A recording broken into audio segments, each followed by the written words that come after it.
Hello friends, myself Lingaraj, welcome back to my channel.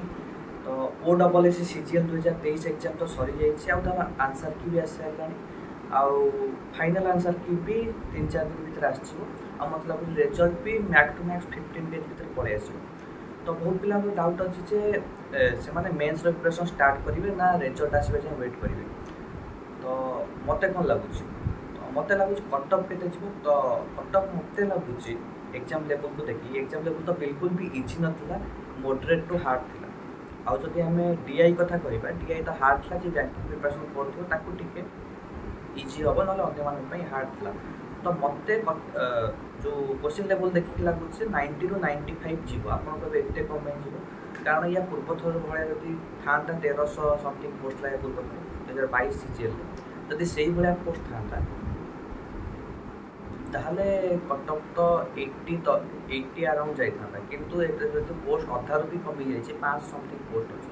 तो मत लगुच कटअफ अराउंड 90 ରୁ 95 जीव, किंतु आपंकर जब 85 भी अच्छी 85 ऊपर अच्छी तो आप पढ़ा स्टार्ट कर दिखाँ मेन्स पे। तो बिल्कुल भी लेट करूँ कारण मेन्स पे से बहुत टाइम तो दबनी, तो आप हैरान हो। तो मोर के मार्क रोचे कह मुझे आटेम्प्ट करी तो 114 आटेम्प्ट करी, तो माइनस मार्किंग किसी है तो से मोर अराउंड 103 पॉइंट समथिंग या 104 हो। तो से मेन्स पढ़ा मुझे स्टार्ट कर। तो आपण मानकर भी जहाँ 85 ऊपर रोचे बिल्कुल भी लेट करूँ, पढ़ा स्टार्ट कर दिखाँ कारण या पूर्व थर कथा यदि कह 2022 में मुझे सामान भूल करी। 2022 भी मुझे मेन्स सिलेक्ट होती आउ वेट करी के मोर प्री रिजल्ट बाहर तापर मुझे पढ़ा स्टार्ट करी। आउ प्री रिजल्ट बाहर सारा पर बहुत कम टाइम भी से देता 20 डेज या फिर गोटे मास मैक्सिमम देता, जो सिलेबस बिल्कुल भी कवर है कारण मुझे MBA पीछे पढ़ुली आर सेमिस्टार भी था, तो बिल्कुल मुझे पढ़ी पारि ना।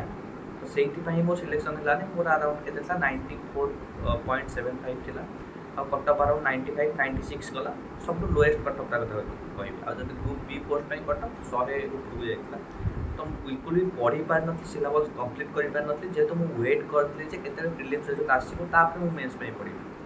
तो से भूल करी, तो से मोर सिलेक्शन रही जाता। जब टिके भी पढ़ी दे था मोर सिलेक्शन हो जाता। तो आप बिल्कुल भी से भूल एथर करूँ ना, पढ़ा स्टार्ट कर दिखाँ। मेन्स तो सिलेबस से देती, तो मोस्ट प्रोबेबली डिस्क्रिप्टिव ही हम।